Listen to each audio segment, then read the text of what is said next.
രാജഗോപാൽ കമ്മത്ത്, ഈ മനുഷ്യൻ പണിഞ്ഞ എന്ത് വസ്തുവിനും അതിൻ്റെതായ ഒരു കാലാവധി ഉണ്ടാവില്ല, അതിൻ്റെ ഒരു പരിമിതി ഉണ്ടാവില്ലേ?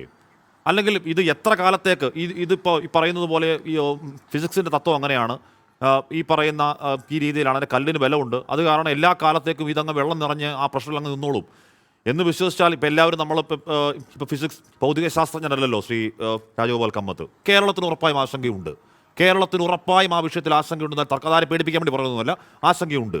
142 അടിയിൽ നമ്മൾ കുറയ്ക്കാനാണ് നോക്കുന്നത്. എങ്ങനെയെങ്കിലും 142 അടിയിൽ നമ്മൾ കുറയ്ക്കാനുള്ള വഴികൾ നോക്കിക്കൊണ്ടിരിക്കുമ്പോൾ പരമാവധി സുപ്രീം കോടതിയിലെ കാര്യങ്ങൾ ബോധ്യപ്പെടുത്താൻ തമിഴ്നാട് പറ്റുന്നുണ്ട്. അവരുടെ വിജയം. രാജഗോപാൽ കമ്മത്ത് 152 അടിയാക്കും, അതിന് എന്ത് വില കൊടുത്താലും, അതിലെ രാഷ്ട്രീയം വേറെ, കൂട്ടുമുന്നണി വേറെ, ബാക്കി എല്ലാ കാര്യങ്ങളും വേറെ, 152 അടിയാക്കുമെന്നുള്ളത് ഈ DMK സർക്കാരിൻ്റെ പ്രഖ്യാപിത നിലപാടാണ്. ഈ സർക്കാരിൻ്റെ കാലത്ത് ഞങ്ങളത് ചെയ്യും എന്നൊരു തമിഴ്നാട് മന്ത്രി പറയുന്നതിനെ നമ്മൾ കാണേണ്ടത് എങ്ങനെയാണ് രാജഗോപാൽ കമ്മത്ത്?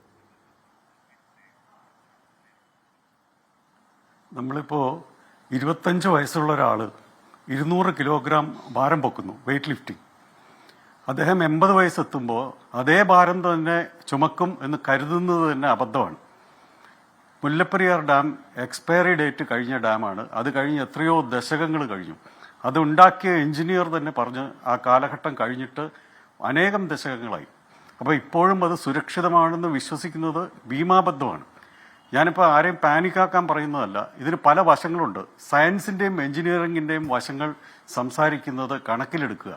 പൊളിറ്റിക്സും സാമ്പത്തികവും അവിടെ നിൽക്കട്ടെ. കാരണം അത് നമുക്ക് ശാസ്ത്രജ്ഞർ അത് കൺട്രോൾ ചെയ്യാനായിട്ടുള്ള മാർഗങ്ങൾ സ്വീകരിക്കണം, ഇൻഫ്ലുവൻസ് ചെയ്യാനായിട്ടുള്ളത്.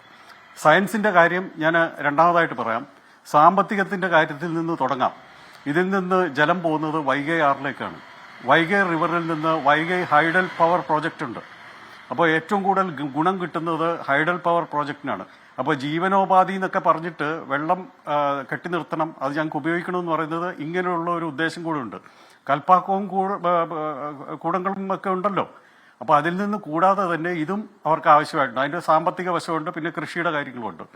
പൊളിറ്റിക്സിൻ്റെ കാര്യം ഞാൻ പറയുന്നില്ല.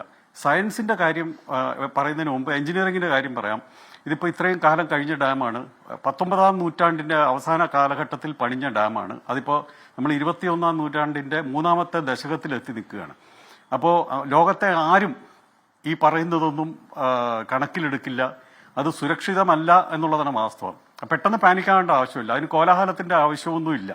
എന്തുകൊണ്ടെന്നാൽ ഈ ഗ്രാവിറ്റി ഡാം എന്ന് പറയുന്നുണ്ടെങ്കിലും കല്ലടുക്കി വെച്ചാണെന്ന് പറയുന്നുണ്ടെങ്കിലും അതിനിടയിൽ പോഴ്സ് ഉണ്ട്, അതായത് ദ്വാരങ്ങളുണ്ട്. അത് വലുതായി വരികയുള്ളൂ. കാരണം അത് ഭാരം താങ്ങി നിർത്തുന്ന ഒരു സ്ട്രക്ചറാണ്. അത് പതിയെ ദുർബലമാകും. അതുകൊണ്ടാണ് അതിനൊരു എക്സ്പയറി ഡേറ്റ് വെച്ചത്. പിന്നെ അത് മാത്രമല്ല, 19-ാം നൂറ്റാണ്ടിലെ നിർമ്മാണ രീതികളനുസരിച്ചാണ് അത് നിർമ്മിച്ചിരിക്കുന്നത്. അപ്പോൾ കെട്ടിടങ്ങളൊക്കെ ചിലപ്പോൾ നൂറ്റാണ്ടുകൾ നിന്നേക്കാം. ഇതങ്ങനല്ല. കെട്ടിടത്തിന്റെ ഭാരം കൂടാതെ ജലത്തിന്റെ ഭാരവും അതിൽ അപ്ലൈ ചെയ്യുന്നുണ്ട്. ഗ്രാവിറ്റി ഡാം എന്ന് പറയുമ്പോൾ ഇതിന്റെ തിരശ്ചീനമായിട്ട് വരുന്ന ഫോഴ്സും കൂടെ നമ്മൾ അതിനകത്ത് കണക്കിലെടുക്കണം. അപ്പോൾ അതാരും കണക്കിലെടുക്കുന്നില്ല. സയൻസിന്റെ കാര്യം പറയുകയാണെങ്കിൽ ലേറ്റസ്റ്റ് ആയിട്ടുള്ള ഒരു ഫൈൻഡിംഗ് ഉണ്ട്. മൂവാറ്റുപുഴ ആറിലും മറ്റാറുകളിലുമൊക്കെ ഷിപ്പ് ബോം എന്ന് പറഞ്ഞൊരു സംഭവമുണ്ട്.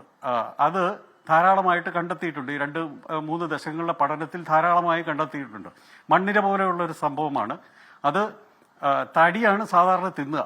അതായത് പായ്ക്കപ്പലുകളുടെയൊക്കെ, തടിക്കപ്പലുകളുടെ, വള്ളങ്ങളുടെയൊക്കെ തടിയാണ് അത് സാധാരണ തിന്നുക.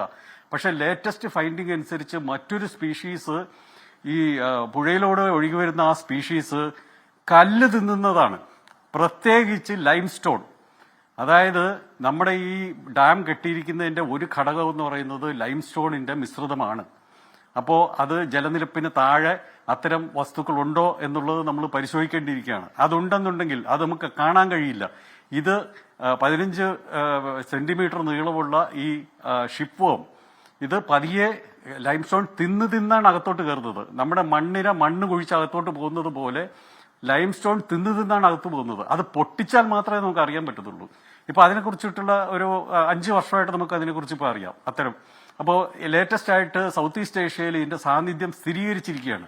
അപ്പോൾ ഇതേപോലെയുള്ള കാലാവസ്ഥയും ചൂടുമൊക്കെയുള്ള സ്ഥലത്താണ് ഇതേപോലുള്ള വേമിനെ കണ്ടെത്തിയിട്ടുള്ളത്. നമുക്കറിയാം, മുല്ലപ്പെരിയാറിലേക്ക് ഒഴുകിയെത്തുന്ന ജലം എന്ന് പറയുന്നത് പുഴകളിൽ നിന്നെത്തുന്ന ജലമാണ്. തീർച്ചയായിട്ടും ഇതിന് മാറ്റം സംഭവിച്ചിട്ടുണ്ട്.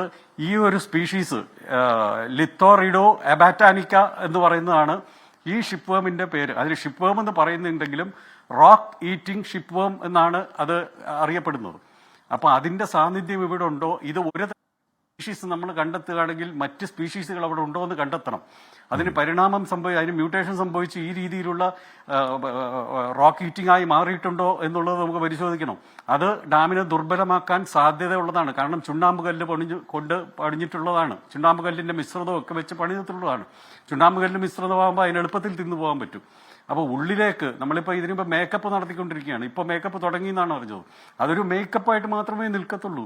സുർക്കി ഡാമിന്റെ മുകളിൽ സിമെന്റ് കൊണ്ട് നിറയ്ക്കുകയാണ്. അതുകൊണ്ട് എന്താണ് പ്രയോജനം എന്ന് എനിക്ക് മനസ്സിലായി. ആ സ്ട്രക്ചർ കൂടുതൽ ദുർബലമാകത്തേ ഉള്ളൂ.